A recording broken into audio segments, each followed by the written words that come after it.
Good morning. Good morning. What did we do this morning? We got hauled out. Got hauled out. We managed to get the boat hauled out. Lou managed to find this yard in Sicily. Malazzo. The people in this yard are lovely, so we are blessed there. But the haul out itself was crazy. Like, we just had to we had to line the boat up and essentially just ram this track with full power on the boat, and they were like, keep going. Yeah, a bit scary, wasn't it?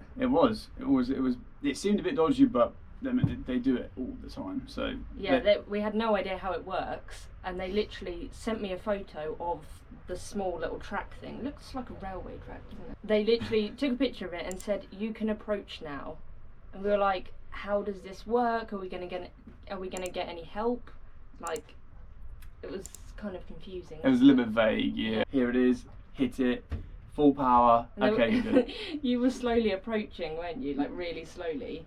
And they were all standing there like... Yeah, I think they're used to people just like ramming the tracks, but I was going probably half a knot. But they're so friendly, aren't they? They're so... Yeah, they've been at work, because this actually isn't the same morning as we got hauled out. This is actually a few days later. In that time, the hull has been jet washed and all the old paint taken off. It was actually quite bad. The paint that I put on all just flaked. It was not good at all. Yeah, it was in a bad way. But what we're going to do this morning, just before we shoot and get on the flight, is we're going to do a little boat tour. Show you how we've been living for the last couple of months. Yeah, no judging. We've been living in this since July, so 3 months. Yeah, like this. Yeah. So nothing has changed really, apart from this little red light got put in at some point. Yeah, enjoy it. Alright, so you guys have seen the outside of the boat already, so I don't think there's any need to show that. But this is our door getting in. This is something we're going to change. Not made for tall people. No, not at all. We're going to actually... we're going to basically open this up like into like a normal door. Whether it slides or is on a hinge, we don't know what's best for that, and that's what we're kind of hoping that the boat tours help us a little bit. So with the Companionway, I'll chuck up a little picture of what the boat used to be like. It's very different. Like, obviously it was a lot smaller, so it's been extended at the back, as you guys know. We want to get the Companionway looking very similar to what it used to be. A sliding top and just 2 doors. Or maybe not 2 doors, because we found that to be a bit of a problem last time, but maybe just like the 2 sliding boards that you can kind of slide out. What are your opinions on that? Do you think we should go back for a sliding top, or should we just have, I don't know, that top door on a hinge? I quite like the idea of a sliding top, but the one we're not too sure about, which I really like the idea of, that I've seen on other sailing channels, that I kind of hear is more lean towards oceanic crossings. I don't miss that, God. Is the dodger. Now, do we have a fabric dodger that can be folded away for like really strong winds? It's good to be able to fold it away and get that less drag as possible. Or do we go towards steel, which is something I like the idea of. So what I'm standing on right now is the engine. So this is where they all kind of pretty much go in these sailboats. This is a Yanmar engine. The model I have forgotten, but we've got a video of it. But this one has been completely serviced. It's been repainted, so it's running rather lovely right now, which is a blessing, because we've had a lot of problems with that. Kind of my fault. But here, now this is our part-time fuel tank. This got chucked in because the main tank basically had grit and rubbish at the bottom of it, maybe too much water as well. So we had this fit quite early on in the journey. It's been okay. We just have to keep the fuel really high, because the second the boat starts to rock, it's just, yeah, no good. I should have probably put it that way, but it didn't cause any problems. It cut us out once after we had the engine like put back in, and that was it.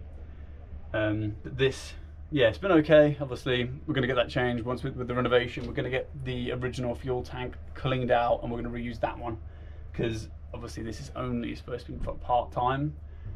And then this is just where we have the life jackets. We have, well, someone said this isn't a life jacket, but it looks like a life jacket. Maybe there's a difference.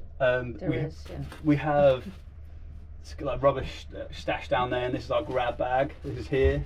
Oh no, it's not great. It should be better access. Do you think we should be showing the rubbish corner? This is our rubbish corner, yeah. Lou doesn't want to show it, but it's been like this. We may as well show you. It's just crap, pretty much. There's this like the old bags that popped, the old water bags. No, that's a used one. There's a good one. Yeah, that's a good We've still got a good one. Yes. They all popped pretty much, but this is literally just our rubbish corner where we're stashing everything because we haven't got a lot of storage. There's no storage right now really, so we thought we'd show it anyway. This is the corner where everything goes, and don't worry, we do sort it out when we're sailing. We do not sail with it like this because it would just go everywhere. The boat heels over too much. Now, on to the batteries. Remember, everything is changing with this boat renovation. There is not one thing in this boat that's staying the same. We just thought we'd show you. So, yeah, remember. Down. So, down. This is our ignition point. This is in this little hole down here inside. So we have to turn this on, and then hit that little button just there. We don't like that because we have to leave the helm to turn it on. I don't want to do that. I want it outside. I want everything outside, so I never have to leave the helm just to turn the engine on. It seems like a bit of a risk to me. But then we have our batteries. Yes, again, I've disconnected everything because we're leaving the boat, and like there is nothing actually live right now, and I have covered the ends, so nothing can like spark off whilst we're leaving. I'm gonna just take these out as well, so don't worry. But this is our little inverter. It's absolutely awful. It's a 300 watt pure sine wave inverter. I wouldn't recommend it to anyone, so that's good. So with the batteries, we are going to try and restore them. I don't want to talk about batteries. No, you should talk about it. They just chuck me the camera to give the specs. To give what? The specs. So we're gonna try and aim to get like 500 amp hours altogether. We are gonna use the old batteries. They just it's quite funny. You're just like, no, I don't want to talk about it. But yeah, the old batteries were altogether probably close to 200 amp hours, but the issue was they were mixed with leisure batteries and starter batteries. I did have a switch relay separating the two, but the alternator didn't work, did it? So we had the solar panels going into the starter batteries to make sure the engine could always turn over, and then the switch relay would give any excess power to the leisure batteries, which was fine. That worked all right, but the batteries were quite just like ruined from when we first flattened them, and it takes some serious like power input to kind of like revitalize those batteries. We've heard that a really good way of doing it is putting the batteries next to a radiator and getting them hot whilst you're charging them. Apparently that's like a trick of sailing, so we're going to try and give that a go and see how effective that is, and hopefully, yeah, we can use those batteries as like a secondary kind of like power storage. But yeah, the main ones that obviously we can't do at the start because we're saving up some money at the moment. Hello cat. But we're going to try and aim to save up some money to get some like 500 amp hours of decent leisure batteries that are all the same make and the same size, which at the moment they're not. We have our controls. These are our front lights, our charts, our bilge pump, our radio and our depth finder, the mast light and the interior light. The interior light isn't an interior light. I don't know what that is because we obviously don't have any lights in here. Very, very limited on electrics, obviously. So But we do have, the only good thing in here is our solar panel regulator, which isn't plugged onto anything. How do I guess I can't really just turn it off, can I? But there's a lot of power coming in there. I was kind of, maybe I'll just wrap the ends up so they don't touch anything. But now we go to the kitchen. This is where we wash up. This is where we cook. Is that where we wash up? Yeah, kind of. No, it's not. Where we wash up is here. Don't show that, don't show that. That's all, like, that's disgusting now. We used to do that. Yeah, don't show that. I'm showing everything. Yeah, when this is all hooked up to the waste bucket, whatever it's called, we wash up in here. And when we have lots of running water, we wash up in here. Yeah, that is true. So we had it hooked up, because we didn't have it going outside, we had it running to a little water tank down there, which we run it to. Yeah. Yeah. And then I generally put a chopping board here and chop up my food here, and then put the little cooker here and cook here. But if it's choppy, yeah, you kind of have to cook and like hold it at the same time. It's very inconvenient. We want one that's like a gimbal cooker that can move whilst we're moving without any problems, because yeah, it's not great, is it? Does anybody know like what brand to use? Well, we had a few people, I think it was Pete, who was talking about how like you don't want too many hobs because it can cause issues. Like a 2 hob would be the best for our boat. Yeah, 2 is, well, we don't have enough space for anymore. We want to make sure that the cooker that we're using is the one with the clamps on it, so you can clamp whatever you're using without it sliding off. I mean, that's the main reason we want the gimbal cooker, because they all seem to have it. Maybe not all, I don't know. We definitely need that, so yeah. Because our boat's so rocky. It rocks a lot more than any other boat our size. We've picked up on that. What about inside? Inside the cupboards there is, now it's just everything. But you can't really show that because we've just got it all out and cleaned it all. But yeah, that's where we keep all the food and plates and stuff like that. This is our chill lounge. This is probably the best part on the boat. Yeah, by a mile, because it's the length of a normal bed. And then this is our bed, currently covered in sails and water tanks. Now, I know the video of the bed is pretty bad, but I mean, we didn't have a lot of time on the boat, and I think that morning we were like, I'm not recording. But so I've actually gone through like all the forums and I've blasted everyone with like unlimited questions, and I came back with a pretty strong idea of what we're going to do with the bed and the water tanks. So my original plan was to build or just fit water tanks on in like as far forward as in the bow as possible, because as you guys can see, the boat looks like it's leaning back quite a lot. But I had a few people point out the mast actually is perfectly 90 degrees with the boat, and it's sitting perfectly upright. It's not leaning forwards or backwards. So if the bow was too heavy, the mast would actually be leaning forwards. Yeah, that's boring. Yeah, so that we're not going to be putting too much weight on the bow. We're going to try and leave it lighter so it bounces on the waves and doesn't plough through them. I can't imagine that'd be too good. So yeah, with the water tank, which is going to go on the very bow, we're going to move it back as far to the centre of the boat as possible. And it's not going to be bags. It's not going to be like brought water tanks. I'm going to make it out of plywood and epoxy.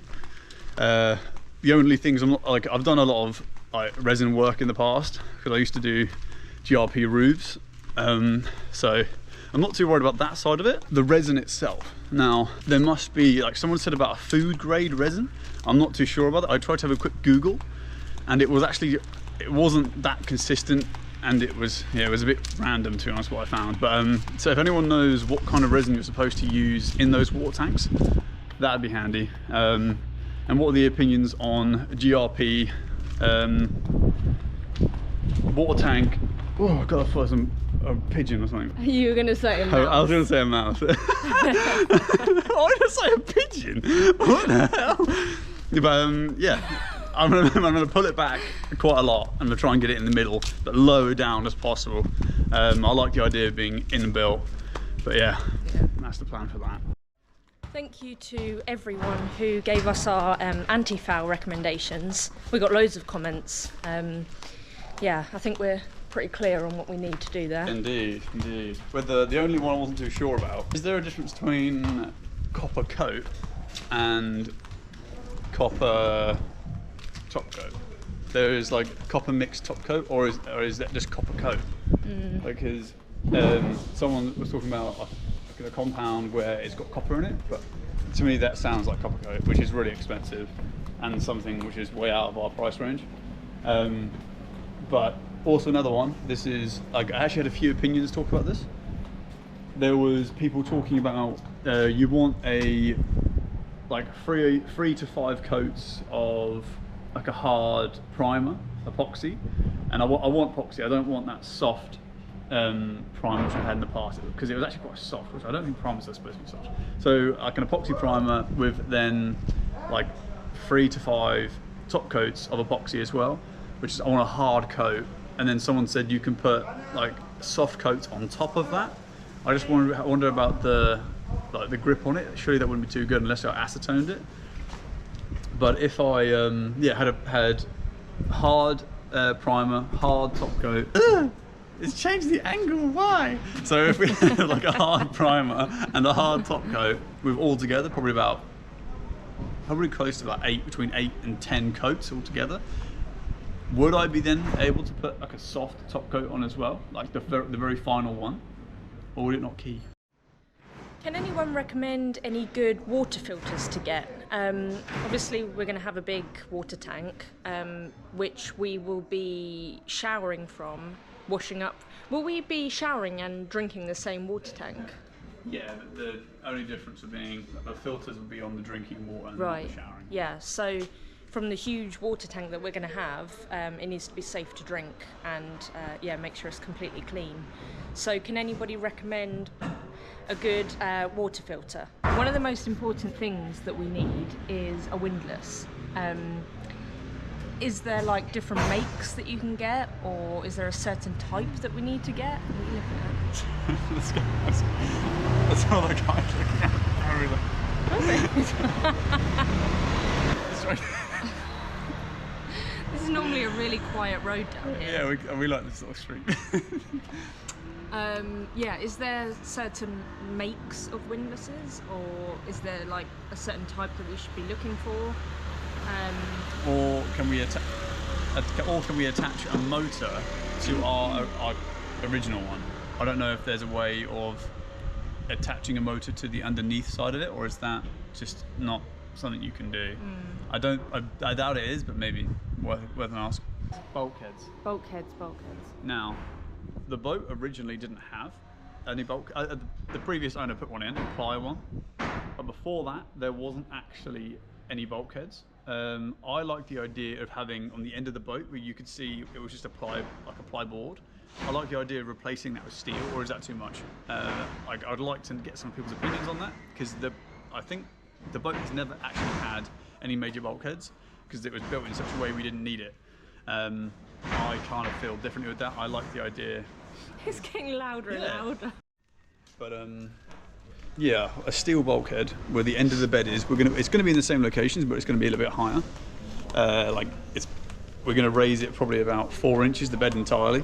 So the bulkhead will be where the bed ends, but a little bit higher, and I'm gonna raise it up the sides as well. So it'll be trimming the sides, be like a box around the edges, just because I want a little bit of strength down the sides. I don't know if it needs it or not, but I like the idea of it. So we will do a diagram to show exactly what we're talking about, so it's a little bit clearer, and we'll do a diagram of outside, because we have a lot of plans of outside, but it's too difficult to show you by just talking about it like this, so yeah.